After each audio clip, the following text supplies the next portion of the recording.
Michael, a young employee demoted to a suburban branch, thought his career was at a standstill. On his way to the CEO's funeral, he encountered a foreign mother and daughter in need of help at a train station. What seemed like a small act of kindness turned into an unexpected encounter that would alter the course of his life and career in ways he never imagined. The CEO has passed away. The funeral is scheduled for next week. I received the sudden news a few days ago. It was from my boss at the headquarters, the one who had demoted me. Obviously, you should attend. He made sure to emphasize that. I figured the higher ups would definitely be there, and it seemed like I was expected to go too. I was fed up with my boss's usual attitude. And today, I left the suburban branch of the food sales company where I'd been transferred and arrived at the nearest train station to the funeral venue. Looks like I'll make it on time. As I was thinking that and trying to pass through the train station, I noticed a woman pushing a wheelchair, hesitating at the ticket machine. The people lining up behind them looked increasingly annoyed. As I looked closer, the woman appeared to be of foreign descent. A young girl, also of foreign descent and likely around elementary school age, sat in the wheelchair. They must be mother and daughter. For some reason, I felt concerned, so I subtly walked towards them. I realized they were speaking in Vietnamese. Actually, I had studied Vietnamese as a second language during college. I took the classes seriously and even earned a certification. I also had experience working as a server in a Vietnamese restaurant. Thanks to living in a community with native speakers, my speaking skills were fairly decent. With that background, I decided to take the plunge and speak to them in Vietnamese, thinking they might need help. Is everything okay? She looked surprised for a moment, but quickly responded in Vietnamese. What? Can you speak Vietnamese? Relieved that we could communicate, I nodded. Yes, I studied it in college. I can speak a bit. If you need any help, I'd be glad to assist. Her eyes lit up. Thank you so much. I was having trouble figuring out how to get a train ticket. I tried asking for help, but I can hardly speak English, so no one understood me at all. I wasn't sure what to do. I'm so glad I found someone kind. Could you please show me how to get a ticket? Oh, I see. Of course, I'd be happy to help. I explained how to get the train ticket and helped them through the process. Thank you so much. You've been such a great help. They both looked completely relieved. I felt genuinely happy to have used what I had learned to help someone. No, it's nothing. There's an elevator over there. You can use it to get to the platform. As I pointed it out, I realized something. Oh, the elevator was out of order. This is a problem. It seems the elevator's broken. Hearing this, she became very anxious. Oh no. What should I do? I have a very important appointment today, and I can't miss it. Her face, which had brightened up, darkened again. Should I carry the wheelchair up the stairs? I hesitated for a moment. Depending on how heavy the wheelchair is, it might take a lot of time. That could make me late for the CEO's funeral. I thought about asking the station staff for help, but when I glanced over at them, it was clear they were trying to avoid making eye contact. I didn't want to ask someone like that to carry the wheelchair. All right, I've got to do this. I've come this far, and there's no way I'm going to abandon them now. I made up my mind. If you'd like, I can carry the wheelchair up the stairs. Can you carry your daughter on your back? Yes, I can. Thank you so much. She happily replied. I helped her take the girl out of the wheelchair, and then I tried lifting it. Wow, this is heavier than I expected. I guess wheelchairs really are built to be sturdy. I've never had to carry one before, so I didn't know what to expect. I just hope I can handle this without dropping it. I gathered my strength and managed to carry it up the stairs. Are you okay? Even while carrying her child, she kept checking on me. I'm fine. You've got your hands full though. I tried to stay calm as I climbed the stairs. I'm used to carrying my daughter, so I'm okay. She smiled as we reached the landing halfway up the stairs, so we decided to take a break there. I'm sorry to ask now, but are you sure you have time? I was worried you might be in a hurry. Well, actually, I am in a bit of a hurry. I briefly thought of my boss's face and answered with a slight smile, which made her look startled. Oh, no. Please don't worry about us and go on ahead. She said that, but I couldn't just leave them in the middle of the stairs. There's no way she could carry this heavy wheelchair by herself. No, it's okay. Let me help you all the way up. I checked the time, and if we kept moving, I'd still make it to the funeral just in time. After resting and regaining some energy, I slowly climbed the remaining stairs. You can do it. The little girl cheered me on. Finally, we made it to the top. We did it. We made it. Thank you so much for helping us. We couldn't have done it without you. The three of us shared a moment of joy on the platform. Just then, an announcement came over the station speakers. The train to Maplewood is now departing. Please stand clear of the closing doors. Oh shoot, that's my train. I instinctively started to run, but the train doors closed, and it began to move away before I could get on. There goes my train. Missing this means I'm definitely going to be late for the CO's funeral. There's no way I'll make it on time now. I'm so sorry, I made you miss your train. Seeing my reaction, she kept apologizing, but I didn't want them to feel bad. It's okay, really. I'm sure it'll work out somehow. I smiled, trying to reassure her. While waiting for the next train, I tried calling my boss, but he didn't answer. I felt a mix of anxiety and relief. With her daughter back in the wheelchair and her hands free, we sat on a bench, and I decided to ask a question that had been on my mind.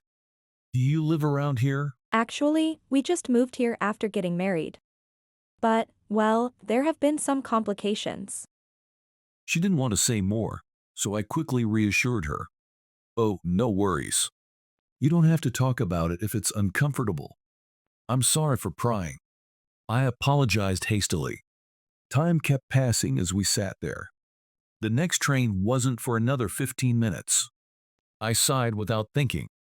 The thought of getting scolded by my boss again made me feel down. Not just because I'd be late for the CEO's funeral, but also because seeing my boss after so long was depressing. Is something else bothering you besides missing the train? Her question caught me off guard. Normally, I wouldn't open up like this, but feeling a bit more relaxed, I started to talk. I'm sorry. I didn't mean to sigh like that. The truth is, I've been dealing with some unfair stuff at work, and they transferred me to a branch near here. I used to have a stable job at the headquarters, but now, That sounds really tough. I'm sorry to hear that. it's not really something I should be telling someone I just met, but my boss pinned a mistake on me, and that's how I ended up in this situation. And now I have to face him again, which has been weighing on me. Sorry for unloading all this on you, but I've had no one else to talk to about it until now. It's okay, really. You helped us. Let us at least return the favor by listening. She smiled warmly. It feels a bit embarrassing. I've never ran about my work to anyone before. Before I knew it, I was sharing things I had kept to myself for so long. I guess I just needed someone to listen. To my surprise, the words kept coming out. My boss didn't like me, so he framed me for mistakes. He deliberately made the CEO angry with me and got me transferred to a suburban branch. It happened just when my work at the headquarters was picking up. I see. That's tough. I wish I could help you. She murmured solidly. No, it's okay. Even just talking about it made me feel better. I felt bad for burdening her, so I decided to switch to a more positive topic. Actually, I have a dream of creating frozen meals for people from different countries. Dishes that really remind them of home while they're living here in the States, you know? But I can't do that at the branch I'm at now. All the food development happens at the headquarters. So one day, I want to get back to the headquarters and make that dream a reality. Wow. That's wonderful dream.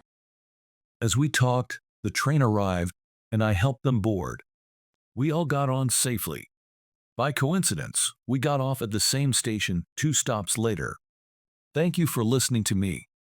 I'm sorry, but I need to hurry. Just as I was about to rush through the ticket gate, Thank you. Goodbye. the mother and daughter waved and greeted me. In a rush, I made it to the funeral venue just as the service was nearing its end. As I entered, my boss glared at me. I didn't know what to do. Thinking about what comes next gave me a headache.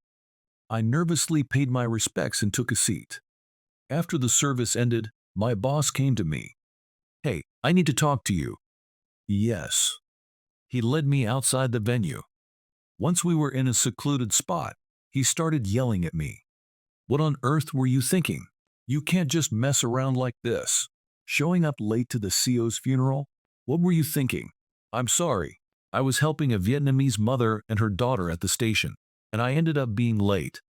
I nervously tried to explain, but my words only made his anger worse. Helping people, and immigrants at that? You should have just ignored them. Why can't you use your brain for once? His yelling was so loud that it apparently caught the attention of people at the venue. The little VP and some other employees rushed over. What's going on here? I was just addressing the issue of him showing up late to the funeral. It's unacceptable. I see. Being late is certainly not good. So why were you late? He was helping some immigrants.